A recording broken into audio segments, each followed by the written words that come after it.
Late into the night, fire crews were still fighting the effects of the quake. This blaze ignited when a heavy aftershock rolled through the area. It was like that all day as the temblor severed gas mains, cut power, and left thousands without safe water. But perhaps the most lasting effect will be in the city's massive freeway system. 3 of the major arteries ruptured in the quake. Traffic will be a mess for weeks, if not months. In crowded Los Angeles, there is no room for a bypass. Thank God for everything. Joe and Sophie Kalita can't be bothered with such trivialities. They're happy just to see another day. They were on the ground floor of the Northridge Meadows apartment when it collapsed. It was just a great big crash. A great big crash. We were sound asleep. Boom, and that was it. It's often said in California, earthquakes are part of the price you pay for the lifestyle. But for Sophie Kalita, it's time to trade it in. I'd like to get the hell out of California. I don't want to live like that. And I don't want to have to go through another earthquake like this. Now, rescue crews have gone through about 100 of the apartments here at the Northridge Meadows. They're working on information that comes to them on a sporadic basis that perhaps there's somebody that somebody might believe lived in the building who's unaccounted for. Late last night, a group of people held a vigil out front here. Rescue crews say they don't know if anybody could still be alive in there after this long. But a lot of people do hold out hope because, as we've seen in other earthquakes, as in India and Armenia, miracles do happen. And in fact, fire rescue crews just pulled a dog out from the building. So perhaps there is somebody still alive. Paula? All right, thanks a lot, John. About the only sense of relief you seem to feel around here is the folks saying, thank God this did not happen during the morning rush hour. Thank God this happened on a holiday. Right now we're going to go to Jerry Bowen, who is standing by live on the Santa Monica Freeway, one of the most heavily traveled pieces of freeway in the country that sustained enormous damage. Good morning, Jerry. Good morning, Paula. We're trying to move around so you can get a better idea of what's taking place. Unbelievably, 24 hours after this devastating earthquake, the demolition work has already begun here. The heavy equipment has moved in. They're shoring up the freeway so it doesn't collapse prematurely. And then at 10 o'clock this morning, they are going to begin the demolition process with hydraulic equipment, a process they claim will take only 2 weeks. In 2 weeks, this damaged section of the most busily traveled freeway in America will be removed. And then the slowdown begins. It will take anywhere from 6 months to 2 years to replace the freeway. In the interim, the commute on this freeway east or west, this main corridor, is going to take an extra 2 hours one way. Paula? Stand by. Thanks a lot, Jerry. Right now we're going to show a live shot being broadcast from a KCBS TV helicopter to give you an idea of what the power outages look like from the air. 600,000 people still without power. Most of downtown Los Angeles has had its power restored. I can't tell you exactly what you're looking at here, but it's very strange as you drive around the city because you'll see pockets of communities that have electricity, those that don't. From what we understand, most of the folks living in the Hollywood area and Beverly Hills and downtown Los Angeles do have power back in their homes, but it's further north as you work your way over the crest of the Hollywood Hills into the San Fernando Valley that they are still without power or water. And Mark, I'm going to go to you now as we are experiencing yet another pretty strong aftershock here. I can't give you any clue as to how strong it was, but everybody looks like they're moving around. Okay, Paula, be safe, Paula. Let's talk about the weather. Midwest today, yet another story in the country. You'll see very cold temperatures there. People just waking up this morning. There are hardy people who live in that part of the country. I've lived there as well. But some of the highs will be well below zero. Out to the west again, I want to point that out, high in the mid-70s for Los Angeles today. That's the national forecast this morning. Here is more of this morning's news today. This week's severe winter weather is now blamed for 18 deaths in the Midwest, the Mississippi and Ohio valleys, and the East Coast. John Matarese of Cincinnati affiliate WCPO-TV reports on how the big freeze brought one Kentucky town to a standstill. From across the Ohio River, Maysville, Kentucky looked as peaceful as a postcard as the sun began to fall. But up close, you could tell that the peacefulness was really paralysis. Residents of this small, historic river city woke to find their homes and cars buried under the deepest one-day snowfall its mayor can ever recall. We've measured it earlier today, and it was about 22+ inches, so we've had a lot of snow come about since 11:30 last night. Alpha 203, Alpha 203, this is in CS, over. The snow was so deep that city leaders called in the National Guard, who dispatched 8 Humvees to help stranded motorists and bring emergency supplies to people in need. We're trying to get people that don't have kerosene or something, or gasoline, any kind of heat, we're trying to get them out. If you live in the Cincinnati area and you thought you had to brush a lot of snow off your car, just imagine what it was like for the people here in Maysville who came outside to find their cars just buried under almost 2 feet of snow. For most Maysville residents, like Wayne Williams, just digging the car out was a day-long project. I was standing on the fender this morning clearing the snow off of it and didn't know I was standing on the front fender. I was like, I know the car's here because I can see the hood. There wasn't much else to do, considering that stores, restaurants, and the main road in and out of town, the AA highway, were all closed from a northern-style storm that's not supposed to happen this far south. I moved in April out of Michigan to get away from this weather, and it followed me. But it wasn't just the snow that followed her from Michigan, because the Maysville forecast is now calling for temperatures below 0. John Matarese for CBS News, Maysville, Kentucky. Everyone in the studio who just watched that piece said, ouch! My goodness.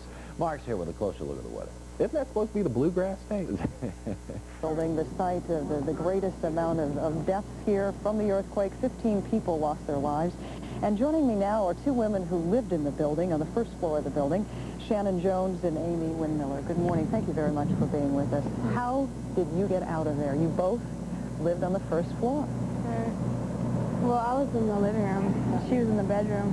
And my boyfriend was on the couch, and I just was in such shock. I just jumped on him and started screaming. And if it hadn't been for him, he just pulled us out. And the door had collapsed to about 5 feet high. And we just ran out. And you're talking about walls that once were 8 feet high and went down to 12 inches in some part. How did you finally get out? I was in the bedroom. My boyfriend, we were sleeping, and I just heard everything, and I think the ceiling came down and hit me in the head. I just blocked something, and I just dove out the window. The window had already shut. I just dove out the window, and so I got out. Did you get cut up at all? Yeah, I have cuts and bruises, but that's it. How much time do you think you had to react to the initial shock of the earthquake? Honestly, I have no idea. I think we were in there for a long time. I felt like it was such a big boom that you couldn't move. You had to wait till things stabilized, and then I just had to block things from hitting me. Because we talked with a couple of your neighbors earlier this morning who lived on the 3rd floor, and they really said they only had 5 seconds to react to that initial shock, and they were surprised that anybody survived on the 1st floor. What did you hear coming from other apartments? Were people screaming? Screaming. Help. A lot of elderly people asking for help, especially like on the 3rd floor, on the 2nd floor, wanting down, just crying, kids screaming. Baby. It was sad. We couldn't do anything. You know, we wanted to help, but we couldn't do anything. Everything was so... It was dark. In shambles. We had no shoes, so we couldn't do anything at all. What did you lose? Everything. We don't have anything. My car, pancake. You 2 are students now. What are you going to do to try to start over again? I don't know. Start out by finding a new place to live. Our parents are going to help us out as much as possible. I guess the one thing that has amazed me is that folks who have lived here all their lives say that indeed was the strongest quake they'd ever experienced. Carry with you. How are you all feeling this morning? Is this something you'll ever be able to... For the last 48 hours, I have not slept a wink. Do you think you'll ever be able to forget the images of what you saw, the darkness, the bizarre sounds? I'm kidding.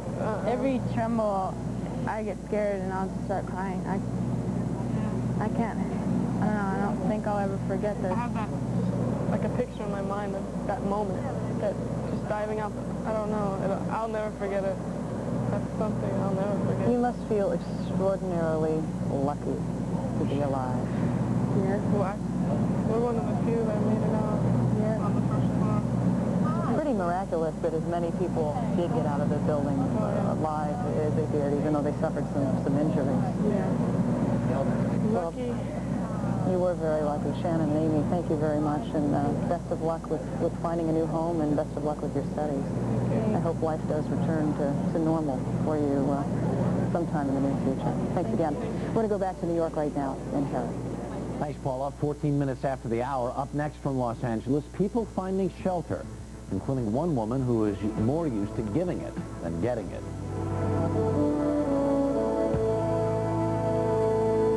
Exactly how many people spent the night out of doors in Los Angeles, but they number in the thousands. Some of them found shelter in the gymnasium of Granada Hills High School. Shirley Walker is used to being on the giving end. She cares for 6 people with special needs in her home. She joins us from, it looks like the Kaiser Permanente building there, along with Marion Sweet, who won't be able to go home for some days ahead. Good morning, Shirley. Marion, good to talk to you again. Good morning. Good morning. Shirley, reconstruct for me what happened. Now, first of all, there are 6 people you take care of in your home. What's the age range? There are 58, there are 48, 22, 19, 27, and 26. So special needs, does that mean like mentally disabled folks? These folks have some problems along those lines? Yes, they do. Okay, and so the earthquake hits 4:30 your time. What happens? Everything just started shaking, things just started jumping out of the cabinets, and I heard everybody hollering and screaming and 6 people yelling Shirley at the same time. I just really didn't know which direction to go, trying to get to them. My glass flying, oh, there goes one again. You feeling an aftershock now? Yeah, I am. But glass was just flying everywhere, and I couldn't get to them, and it was just so petrifying, and they're just so helpless. And I just got to them some kind of way, and I calmed them down, and I let them know they were scared, I was scared, I let them know I was scared, and we just got outside as fast as possible. So you are all inside at this point, and stuff is flying around, there's broken glass and everything. How did you work yourselves out of the building? We just kept going, you know. We crossed the glass, we crossed refrigerators, we crossed pots and pans, we crossed windows, we crossed water shooting up in the air, and we just kept going. And we just got to where we needed to be and assured the clients that everything was going to be okay. Yeah. Where did those folks spend the night last night? We found shelter in Granada Hills. What we did, we sat down and we took a group conscience, and we decided that we would feel safer in a place to where everybody felt a little more comfortable. And we decided to go to the shelter in Granada Hills. Yeah. Shirley, how long have you lived in Los Angeles? Oh, God, 25 years, and this is the horror story of my life. I've never seen anything like it. How are you doing right now? Does this all seem real to you? Yeah, it's becoming real because you're right in the middle of it. As you can see behind me here, I'm just 5 blocks away, so I felt the total impact. And that's why everybody was so petrified, not knowing what to do. I just had to collect my thoughts and put first things first, and by the grace of God, we got out of there, and we got out of there safe. It's scary, real scary. We're just running some daytime pictures of the building you are standing in front of right now. This is a Kaiser Permanente office building next to the hospital there, and it is just completely devastated. Marion, let me talk to you for a minute or two. Marion, how long have you lived in Southern California? 8 years. 8 years now? Yes. Certainly never experienced anything like this.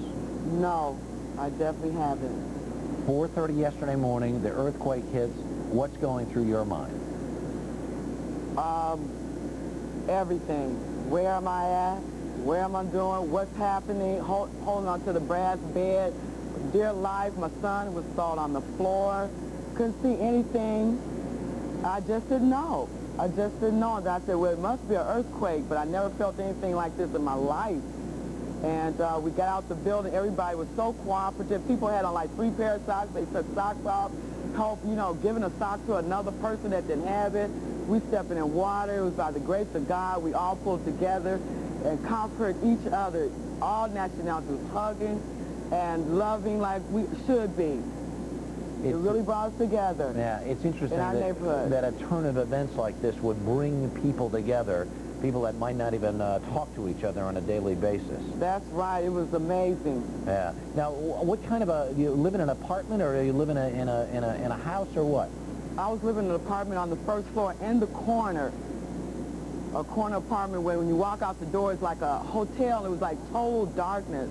You had to feel your way. The hallway was like at an angle, and the stairs caving in, and people screaming, and we're feeling our way through like a blind person, really. Yeah. As daylight came then, and as you got a chance to look at your apartment, what does it look like now? It's all cracked up, falling apart, windows all blown out, doors open, people threw clothes everywhere. It's all abandoned now. And it's a danger zone. Yeah. I don't even have a home, period. I won't be able to even go back there, not even to get a picture, a pencil, or anything, probably. I lost everything. What are they saying? Are they saying that the building might be inhabitable again, or do they think they're going to tear it down, or do they have any idea at this point? Oh, yes. They told us to call back in 3 days to see. They're going to try to see if we could go back in or what. If not, we won't be able to get in at all. They're going to demolish the building. It's that bad. Across the streets, all around. Man. So you have a life's worth of possessions in there, and you may not even be able to get in touch anything anymore. No, my checkbook, everything is in there. I didn't have anything. These clothes is other people's things that they dressed us as we went. So you're wearing other people's clothes. You didn't even get out of there with the clothes on your back. I have Reebok shoes on like Michael Jordan would wear. We're just thankful for whatever we got on. It was just so cold and endless. Yeah, like endless. A nightmare. So where did you sleep last night, Mary? We slept in the shelter at Granada Hills. We didn't have anywhere to pick, nobody to pick us up because the roads are blocked, and my family doesn't even live in California. So I was just like, without no one, just my 2 sons. Yeah. That's it. And this is a story that literally repeated thousands of times. Marion, we thank you for sharing some time with us. Shirley, the best of luck to you and to your clients. Thank you for telling us your stories today. We do appreciate it. Thank you. Righto. 23 minutes after the hour, more coverage from Southern California coming up. We've had. What a night that people who live here on a permanent basis have had. What a day and a night and a morning.